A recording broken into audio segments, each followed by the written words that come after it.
গত ৩-৪ দিন আগে সামাজিক যোগাযোগ মাধ্যমে একটা সংবাদ অনেকের চোখে পড়েছে। ঢাকার শহরে একজন মহিলা, শিক্ষিত মহিলা, চাকরি করেন কোনো অফিসের উচ্চপদস্থ কর্মকর্তা মহিলা। তিনি একটি হাসপাতালে গিয়েছেন, তার মেয়েকে নিয়ে, স্কুল পড়ুয়া মেয়েকে নিয়ে হাসপাতালে গিয়েছেন চেক আপ করাবার জন্য। পরীক্ষা নিরীক্ষা করবার পর সেই মা সাংবাদিকদের কাছে ব্রিফ করছেন, অঝরে তার চোখ থেকে অশ্রু ঝরছে।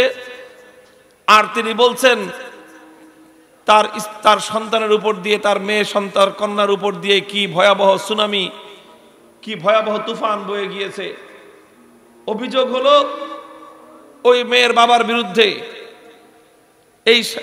এই মহিলার তার স্বামীর বিরুদ্ধে, প্রাক্তন স্বামী যার সঙ্গে ছাড়াছাড়ি হয়ে গিয়েছে, প্রাক্তন স্বামী যার সঙ্গে সম্পর্ক ছিল দীর্ঘ একটা সময় এবং তাদের কন্যা সন্তান, দুটো সন্তান রয়েছে। এই মেয়ে কিছুদিন মায়ের কাছে থাকে, কিছুদিন বাবার কাছে থাকে। তার বাবা একজন সেনা কর্মকর্তা, নামটা পরিচয়টা আর বলেনি, বলেছে শুধুমাত্র সেনা কর্মকর্তা। তো অভিযোগ হলো যে এই মেয়েটাকে নিয়ে হাসপাতালে এসেছে। পরীক্ষা নিরীক্ষা করবার পর ঢাকার শহরের নামকরা একটি হাসপাতালের সর্বোচ্চ স্তর থেকে নিয়ে সর্বনিম্ন স্তরের ডাক্তাররা সকলে ঐক্যবদ্ধভাবে, সম্মিলিতভাবে রিপোর্ট দিয়েছে যে এই মেয়েটা দিনের পর দিন উপর্যুপরি তার বাবার দ্বারা ধর্ষণের শিকার হয়েছে। এটা কোনো ইউরোপের কোনো দেশের ঘটনা বলছি না, এটা অস্ট্রেলিয়া আমেরিকার কোনো উলঙ্গ দেশের সভ্যতার কথা বলছি না, এটা বলছি শাহজালাল শামাকদুমদের এই পবিত্র বাংলার ঘটনা। এই দেশে একটা মেয়ে তার দিনের পর দিন তার বাবার দ্বারা ধর্ষণের শিকার হয়, এই সভ্যতা পর্যন্ত আজ এদেশ পৌঁছে গিয়েছে। গত বছর খানিক আগে ঢাকার শহরের পশ্চিমাঞ্চল কেরানীগঞ্জে সেখানে একদল যুবককে তাদেরকে পাকড়াও করা হয়েছে। কি তাদের অপরাধ? তারা সেখানে ঐক্যবদ্ধভাবে পুরুষের সমকামিতার একটি পরিবেশ সৃষ্টি করবার জন্য তারা সংগঠিত হচ্ছে এবং তারা আন্দোলনে নামবে যে এদেশে পুরুষে যৌন সম্পর্ক করবার আইনগত বৈধতা তারা দাবি করবে। আজকে পাশ্চাত্য সভ্যতা, আজকে ইউরোপিয়ান সভ্যতা, তারা যেই অসভ্যতার চরম শিখরে পৌঁছে গিয়েছে, ইউরোপের অধিকাংশ দেশগুলোতে এখন আইন পাশ করা হয়ে গিয়েছে যে এখন আর বিবাহের জন্য বিপরীত লিঙ্গের প্রয়োজন নেই, বরং একই লিঙ্গের নারী এবং নারী, পুরুষ এবং পুরুষের বিবাহ বৈধতা দিয়ে পাশ্চাত্যের সমস্ত দেশগুলোতে, অধিকাংশ দেশগুলোতে সেখানে রাষ্ট্রীয়ভাবে আইনগতভাবে বৈধতা দেওয়া হয়েছে।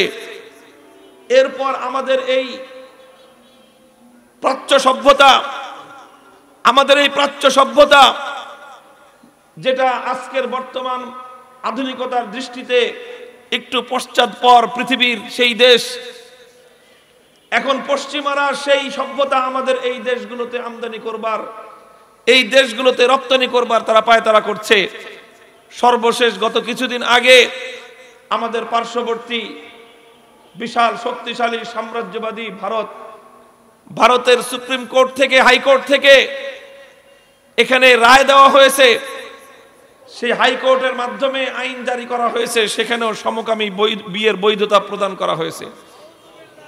অর্থাৎ সে দেশে এখন আর বিয়ে করার জন্য নারী আর পুরুষের প্রয়োজন নেই। পুরুষকে বিবাহ করতে পারবে, নারীকে বিয়ে করতে পারবে। মোহতারাম হাজিরিন, বলতে দ্বিধা নেই, আজকে সভ্যতা, মানব সভ্যতা চূড়ান্ত পতনের দ্বার প্রান্তে উপনীত। আমরা যেই সমাজে বসবাস করছি, এখানে আমরা নিজেদেরকে উন্নতির শিখরে পৌঁছে যাওয়ার দাবি করছি। বাংলাদেশ এখন দাবি করছে উন্নয়নের রোল মডেল। মোহতারাম হাজিরিন, উন্নতি হচ্ছে ঠিক, কিন্তু আসলে মানবতার উন্নতি নয়, মানব সভ্যতার উন্নতি নয়। উন্নতি হচ্ছে বাহ্যিক কিছু গ্যাস আর বিদ্যুতের উন্নতি, রাস্তাঘাট আর যোগাযোগ ব্যবস্থার উন্নতি, প্রকৃত অর্থে মানব সভ্যতার উন্নতি নয়, বরং মানব সভ্যতা আজকে ধ্বংসের দ্বার প্রান্তে উপনীত। অনেকে এই কথার সঙ্গে দ্বিমত করতে পারেন, কিন্তু আমি তো দ্ব্যর্থহীন ভাবে বলতে চাই, আজ আমরা যেই সমাজে বসবাস করছি, এই সমাজ, আমরা আজ যেই সভ্যতার অধীনে বসবাস করছি, এই সভ্যতা এটা প্রকৃত অর্থে কোনো মানব সভ্যতা নয়, বরং আজকের সভ্যতার নামে প্রচলিত এই অসভ্যতা আইয়ামে জাহিলিয়াত এবং বর্বরতার যুগের অসভ্যতাকেও হার মানিয়েছে। বলবেন কিভাবে? আইয়ামে জাহিলিয়াত নামে সেই আরবের বর্বর যুগের আমরা সমালোচনা করে থাকি, সেই যুগের আমরা নিন্দাবাদ করে থাকি। কেন নিন্দাবাদ করি? কারণ সে যুগ ছিল বর্বরতার যুগ, সেই যুগ ছিল হিংস্রতার যুগ। কি ছিল সে যুগের বর্বরতা? সে যুগের সবচেয়ে বড় বর্বরতা যেটা ইতিহাসের পাতায় লেখা হয়, সেটা হলো মানুষের জানমালের নিরাপত্তা বলতে কোনো কিছুই ছিল না। মানুষের খুন নুনের চেয়েও সস্তা হয়ে গিয়েছিল।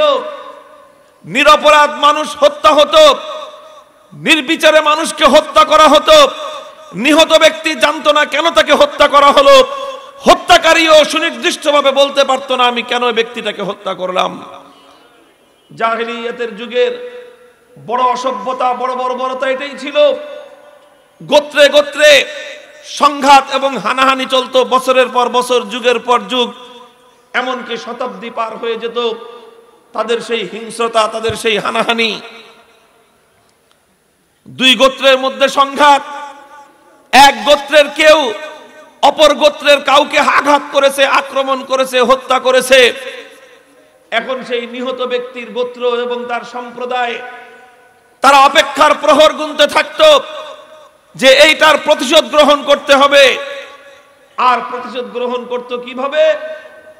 সেই অপর সম্প্রদায়ের, শত্রু সম্প্রদায়ের যে কোনো একজন লোককে যখনই সুযোগ মতো পেয়ে যেত, চাই সে লোকটা কোনো অপরাধ করে থাকুক বা না থাকুক, তাদের লোকটাকে হত্যা করবার সঙ্গে তার কোনো সম্পৃক্ততা থাকুক বা না থাকুক, তাকে কোথাও সুযোগ মতো পাওয়ার সঙ্গে সঙ্গে তাকে হত্যা করে দিত। এই ছিল বর্বর যুগের সবচেয়ে বড় বর্বরতার অসভ্যতা। সাধারণ ঘটনাকে কেন্দ্র করে দুই সম্প্রদায়ের মধ্যে যুদ্ধ বেঁধে যেত, আর এই যুদ্ধ যুগের পর যুগ চলত। মানুষ নির্বিচারে হত্যার শিকার হতো। এটা ছিল বর্বর যুগের অন্যতম অসভ্যতা এবং বর্বরতা। মুহতারাম হাজিরিন, সম্প্রদায়ে সম্প্রদায়ে দ্বন্দ্ব এবং সংঘাতের মাধ্যমে নিরপরাধ মানুষ হত্যাকাণ্ডের শিকার হওয়া, এটা যদি হয় বর্বর এবং জাহিলি যুগের অন্যতম অসভ্যতা, তাহলে আজকে আমি বলতে চাই, আজ যেই সমাজের বুকে আমরা দাঁড়িয়ে আছি, এই সমাজ নির্বিচার হত্যাকাণ্ডের দিক থেকে বর্বর অসভ্য জাহিলিয়াতের যুগের চেয়ে আরো ভয়ঙ্কর সমাজে পরিণত হয়েছে। বলবেন কিভাবে? আমি বলবো প্রতিদিনের ঘটনাগুলো আপনার চোখের সামনে তুলে ধরুন। জাহিলি যুগের মানুষ মানুষকে হত্যা করত ঠিক, কিন্তু নিহত ব্যক্তির লাশের উপর দাঁড়িয়ে নৃত্য করবার মতো অসভ্য মানুষ জাহিলি যুগের মানুষ ছিল না। আর আজকের যুগের মানুষ প্রকাশ্য ময়দানে মানুষকে হত্যা করে নিহত ব্যক্তির লাশের উপর দাঁড়িয়ে নৃত্য করবার, উল্লাস করবার মতো অসভ্য বর্বরতার মাত্রায় পরিণত হয়েছে আজ এই সমাজ। জাহেলি যুগে মানুষ মানুষকে হত্যা করত, কিন্তু নিহত ব্যক্তির লাশ তার আপনজনরা খুঁজে পেত। ঘনিষ্ঠ জনেরা সেই লাশটাকে জড়িয়ে ধরে চোখের পানি ছেড়ে দিয়ে বুক ভাসিয়ে নিজেদের শোক আর দুঃখ কষ্টকে লাঘব করবার সুযোগ পেত। বাবার লাশ জড়িয়ে ধরে সন্তান, সন্তানের লাশ জড়িয়ে ধরে তার মা নিজের চোখের অশ্রু ছাড়াবার মতো এতটুকু সান্ত্বনা খুঁজে পেত। আর আজকে মানুষ হত্যাকাণ্ডের শিকার হয়, মানুষ হত্যাকাণ্ডের শিকার হয়, নিহত ব্যক্তির লাশটা পর্যন্ত তার আপনজন খুঁজে পায় না। একজন মা তার নিহত সন্তানের জন্য দিনের পর দিন নয়, বছরের পর বছর তাকে অপেক্ষার প্রহর গুনতে হয়। অপেক্ষার প্রহর গুনে মানুষরা বলে, মা তোমার সন্তান আর কোনোদিন ফিরে আসবে না। ও আর কোনোদিন ফিরে আসবে না। কিন্তু মায়ের মন তো মানে না, তিনি অপেক্ষার প্রহর গুনতে থাকেন আর বলতে থাকেন, না, আমার খোকা একদিন আবার আমার কোলে ফিরে আসবে। রাত গভীরে হঠাৎ দরজার কারণার আওয়াজ শুনলে মা চিৎকার করে বলে উঠে, ওই বুঝি আমার খোকা আসলো, ওই বুঝি আমার সন্তান ফিরে আসলো। কিন্তু মুহতারাম হাজিরিন, এভাবে দিনের পর দিন, বছরের পর বছর যুগ পেরিয়ে যায়, মায়ের আর অপেক্ষার প্রতীক্ষার প্রহর শেষ হয় না। এমনকি এক সময় ধুকে ধুকে মৃত্যুর কোলে ঢলে পড়ে মা, অন্ধকার কবর জগতে চলে যায়। এরপরেও ওই মা তার সন্তান ফিরে পাবে তো দূরের কথা,